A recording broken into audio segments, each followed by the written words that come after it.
सर्वोच्च न्यायालयाच्या निर्देशानुसार कागल ते सातारा 6 पदरीकरण रस्ता पूर्ण होईपर्यंत टोल वसुली थांबवावी, तसेच रस्त्यावरील खड्डे तातडीने भरावी या मागण्यांसाठी आज उद्धव बाळासाहेब ठाकरे शिवसेना पक्षाच्या वतीने किनी टोल नाक्यावर तीव्र आंदोलन करण्यात आलं।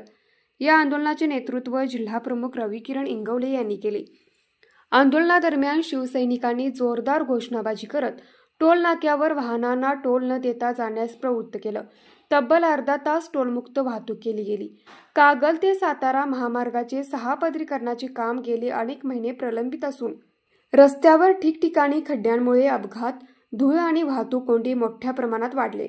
यामुळे सर्वसामान्य वाहनधारकांना प्रचंड मनस्ताप सहन करावा लागत आहे।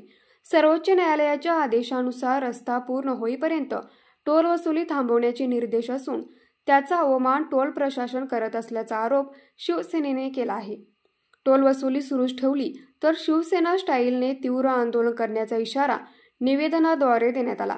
या आंदोलनात हाजी असलम सय्यद, हर्षल पाटील, राकेश पाटील, अनिल दबडे, संजय लोहार, नारायण कुंभार, प्रवीण माळी, अमित घोटवडेकर, पंडित पाटील, जनार्दन माने, मोशिन पोवाळे, जावेद कुरणे, सोहेल पटाईत, ऋषिकेश दबडे, बंडा लोंडे, जितेंद्र कुबडे, संजय काळुगडे, विनोद रोहिडा, दीपक अंकल यांच्यासह शिवसेनेचे पदाधिकारी व कार्यकर्ते उपस्थित होते।